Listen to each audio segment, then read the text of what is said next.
Good morning and welcome to my kitchen. This is Saturday, the day before Easter, and I have started preparing for my dinner on Easter if it's the Lord's will that we see tomorrow. I've already fed my spirit man this morning, so now I'm preparing the meal for tomorrow for our physical man. So what I'm going to be preparing for you this morning is a gluten-free banana pudding. First step is going to be making our vanilla wafers. So I have a quarter of a cup of,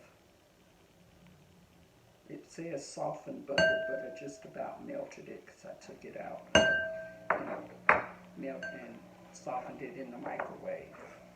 And it's supposed to be a quarter of a cup of shortening. I'm doing half of the recipe because a whole recipe makes about 12 dozen vanilla wafers, and I don't need that many. So I'm going to do 6 instead. Okay, to that I am going to add 3/4 of a cup of sugar. And I'm going to blend that together. I'm not going to use a mixer this morning. I'm just going to do everything by hand.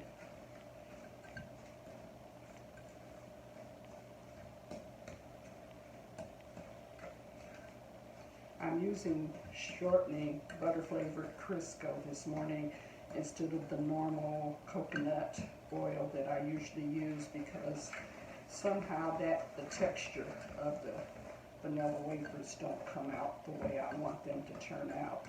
And I'm also using regular granulated sugar instead of stevia in this recipe.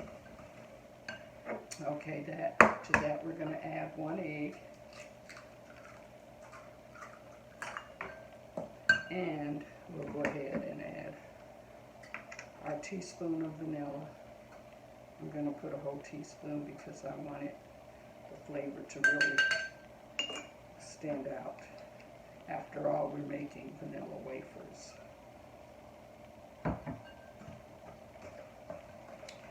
I've already measured out my flour. Cream of tartar, you're going to do 1 teaspoon. Salt, 1/8 of a teaspoon. Baking soda, 1/2 teaspoon.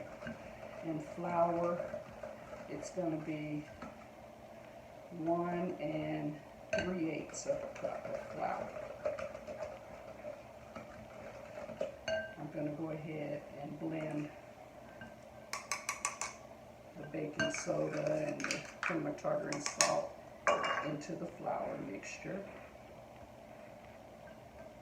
This is a really quick and easy recipe. It doesn't take very long at all.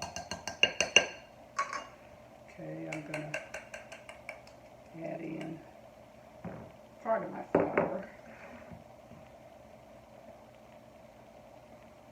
Get that blended in, and then I'll add the rest of it.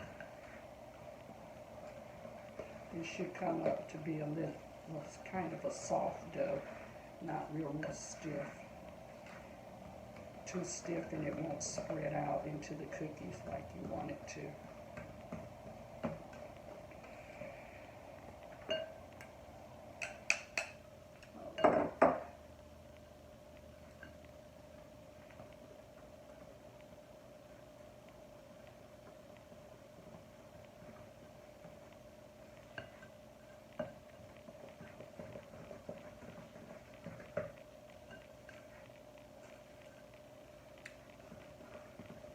I'm going to spoon them out with a spoon and make little bitty balls, because I don't want them to be large cookies. I'm going to roll them in my hand. So let's get started. All right, move this over so you can see what I'm doing.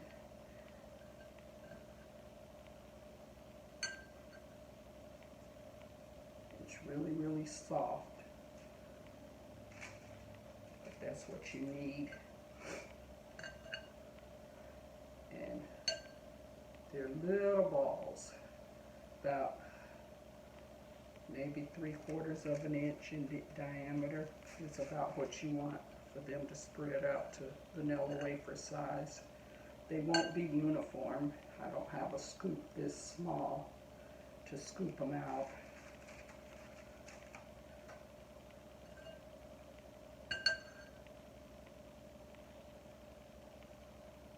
I made these with my own flour blend that I'm looking to trademark and put on the market soon. It's different from any other recipe or ingredients that I've seen. And I've bought several different types of gluten-free pre-made flour mixes. But they all have this one ingredient in it that I don't like to use in mine because it makes the batter stiffen up too much, makes your cookies look like biscuits. So before they even came out and were popular, I already had formulated a special flour recipe or blend for myself. Ooh.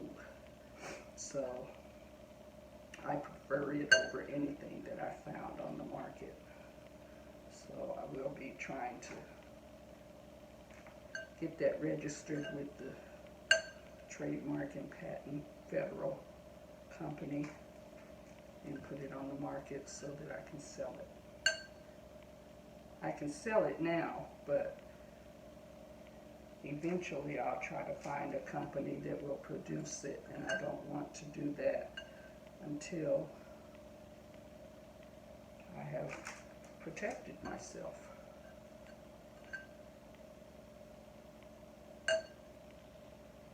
Because you give somebody your recipe and you're not protected, they can just take it as their own. This should make about 35 cookies to a sheet, just about 3 dozen. And this should make a minimum of 6 dozen.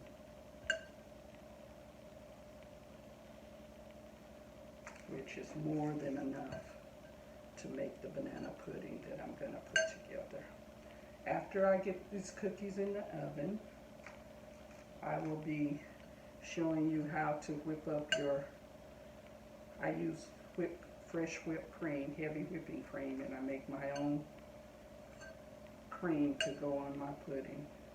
And then I will show you how to make from scratch gluten-free vanilla. I don't put bananas in my pudding. I make a vanilla pudding mix, and then I layer it with bananas and cookies and fresh made cream. And it is so good.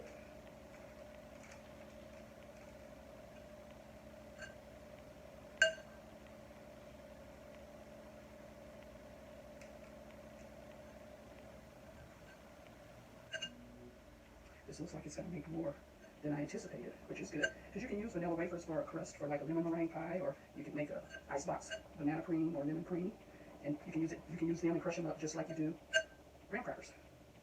You can make cheese, put them at the bottom, under the bottom of a cheesecake, which I did for Christmas. I did it was either Christmas or Thanksgiving. I did a cheesecake and I did ginger snaps, and it was really, really, really good. Since we're at home, might as well cook. So, and make it a little bit more healthy by doing the gluten-free. You're keeping your body from some of those harmful ingredients. Wheat is not what it used to be when I was growing up. Wheat was wheat. They have genetically modified it, so therefore you see a lot of people overweight with a lot of different health conditions, and that's because the powers that be mess with our food supply, trying to create more for less, and then charge you an arm and a leg for it. And I've learned all this throughout the years. Okay, here we go. We have 35 cookies. I'm going to place these in the oven. I've preheated my oven at 375. We'll put these in there and bake them 7 to 10 minutes until they're golden brown. And we'll be back to show you the end result. Okay, this is a batch of vanilla wafers that have come out of the oven and are on a cooling rack. And I will let them cool all the way down before I use them to assemble my banana pudding. Next, I'm going to show you how I whip up the whipped topping. All right, now while the cookies are coming to room temperature and hardening, I'm getting ready to make my whipped topping. And I'm using heavy whipping cream. I'm not measuring anything, it just depends on how much you want to make. I'm making quite a bit because I'm not only going to use this for my banana pudding, but I'm also going to use it to make a dressing for a fruit salad that I'm going to make for tomorrow as well. So anyway, you start with heavy whipping cream.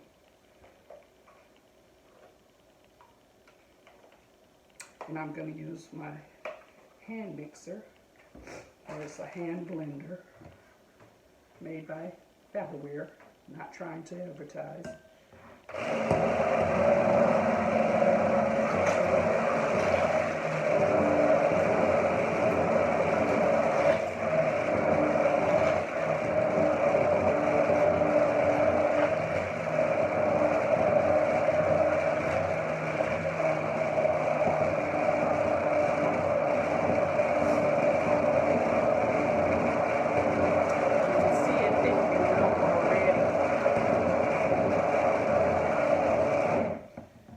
It has started thickening up, so now I'm going to add a half a teaspoon of vanilla,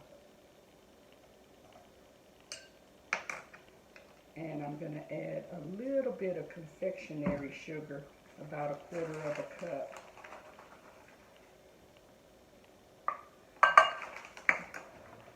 And continue blending.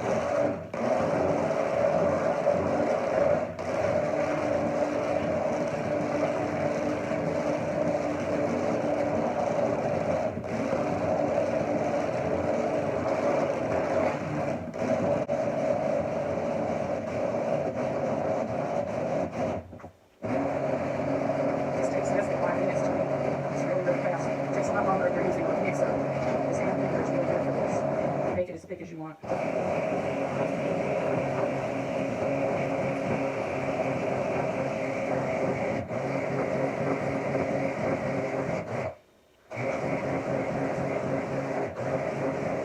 want it to be rather thick so that it'll peak on the top. Okay.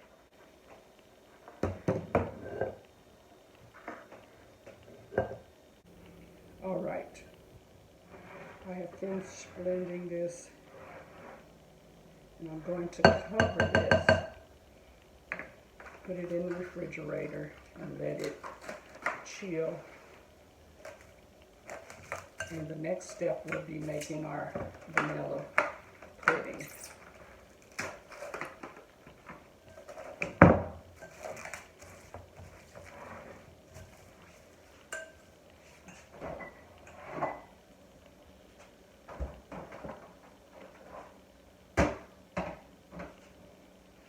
All right. Okay, next we will be preparing our vanilla pudding for our banana pudding. Okay, now I'm ready to start my pudding. I'm going to cook it on my cooktop so that you can see what transpires. I'm making a double batch, so the amounts I'm giving you is double what the original recipe calls for. But I have 2/3 cups of sugar. I have 2 tablespoons of tapioca starch, which I substituted for cornstarch, and 1/8 of a teaspoon of salt. I'm going to incorporate into those 4 cups of milk. And if you can't drink dairy, you could use unsweetened almond milk or coconut milk, which will work just as well in this recipe.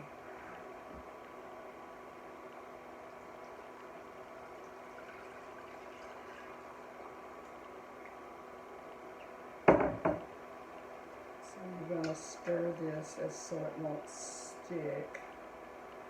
You're going to blend it, and then you're going to bring it to a boil. After you bring it to a boil, you're going to incorporate your eggs by adding a little bit of this hot liquid to your eggs, and then introduce the eggs into your pudding mixture. Once that's done, then you will add your butter and your vanilla flavoring. I'm using 4 egg yolks, 4 tablespoons of butter, and 2 teaspoons of vanilla. Right now I have my cooktop on 375 because I want it to heat up fairly quickly. The cookies are ready, the whipped topping is ready. I'm just waiting on the pudding now, and then I can put my banana pudding together. Along with our banana pudding for dessert, our meal is going to consist of, I'm going to grill some pork chops. We're going to grill tomorrow. Nice day to be outside. Tired of cooking in the kitchen. But we're going to grill some chicken drumsticks and some chicken wings, some pork chops, some sausage, some cheddar infused sausages, some baby back ribs, few hot dogs. There's only going to be 4 of us, but what we don't eat tomorrow, you can always freeze. Oh, and I can't forget the dirty rice. My husband requested dirty rice, so I will be cooking dirty rice and making a fruit salad with some strawberries, pineapple, banana, some raspberries. I'm going to use a berry medley and add some pineapple and bananas to it. And then I'm going to make a fresh lime yogurt type dressing to mix in it. It's very good any time of the year, but especially in the spring and the summer. Okay, this has started coming to a slight boil.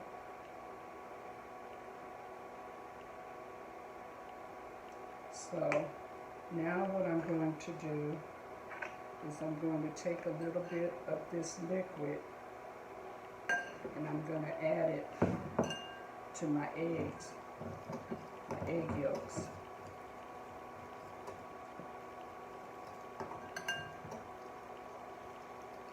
This is so that when you add this to the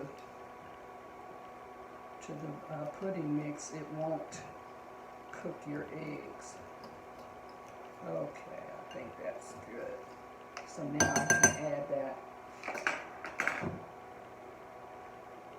to my pudding mixture. Yeah. We're going to let this come to a complete boil so that the eggs will be fully cooked inside of the pudding.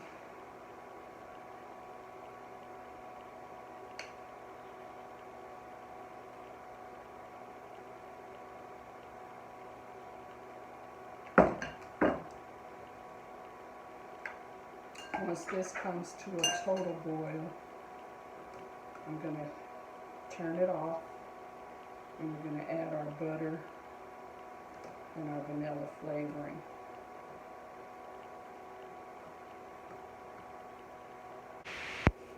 I lowered my temperature to 300. We just received a COVID alert, so it cut my phone off. But I'm going to stop this now, turn the heat off, and I'm going to add my 4 tablespoons of butter,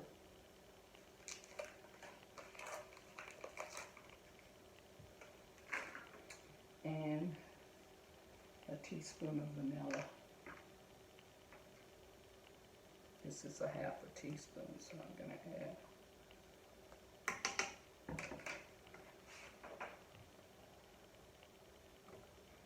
And then this is going to have to cool down, but what I'm probably going to do is stick it in the freezer to cool it down faster and let it thicken up even faster.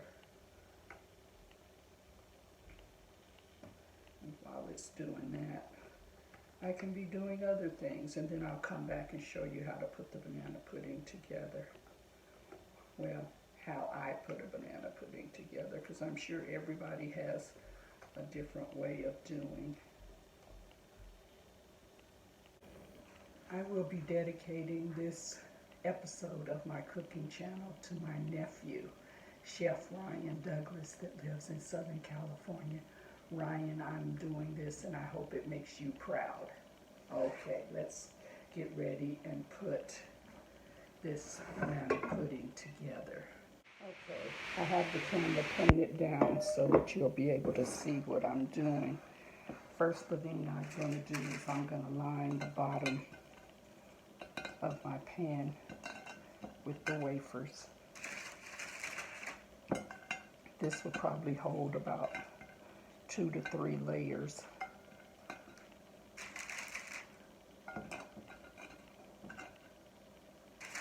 Then I'm going to position cookies around the rim on the side, all the way around the outer edge of the dish.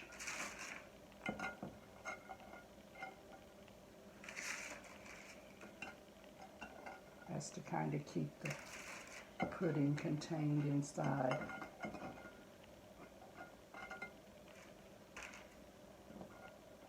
Okay, first thing I'm going to do is, after I put that, then I put a layer of bananas on top of each one of my cookies so that you get a bite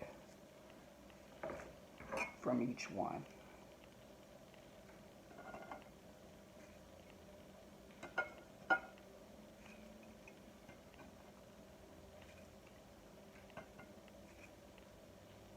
I'm using extra firm bananas. They were just turning yellow. This is going to sit overnight and I don't want my bananas to be mushy. So I've put one on top of each cookie. Now I'm going to put some inside the gaps so that you get plenty of banana.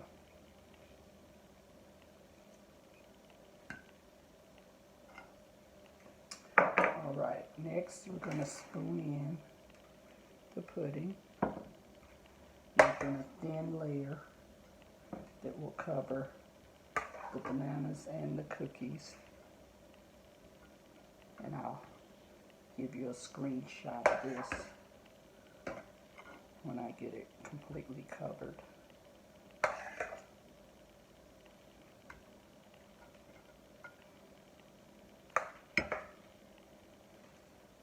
I haven't made a banana pudding in a few years. So this is going to be a nice treat, something different. All right, so that is what it looks like. Next I'm going to cover the pudding with wafers, and then I'm going to put some whipped topping on top. I make sure that I have a lot of cookies and a lot of bananas. All right, so now we're going to add a layer of the whipped topping. It has softened up some, which is quite okay, because once you assemble it and keep it overnight, it's going to be very creamy.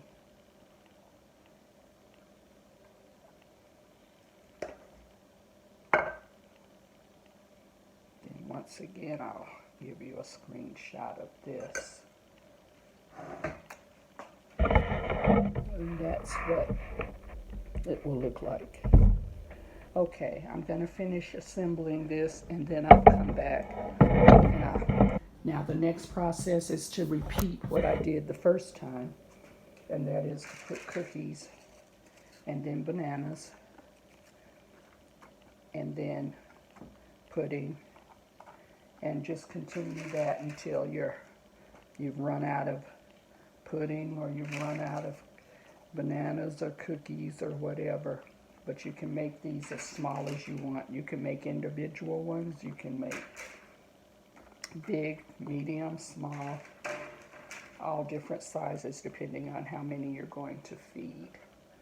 All right, we'll be back. This is a shot of what all it looks like with all the bananas on that layer.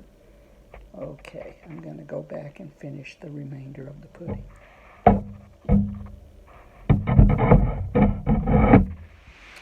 Okay, here's a shot of the completed product. I covered it and crumbled up some vanilla wafers on top to finish with as a garnish. Thank you for watching. Have a blessed Easter Sunday and enjoy being around family and friends. Have a blessed day.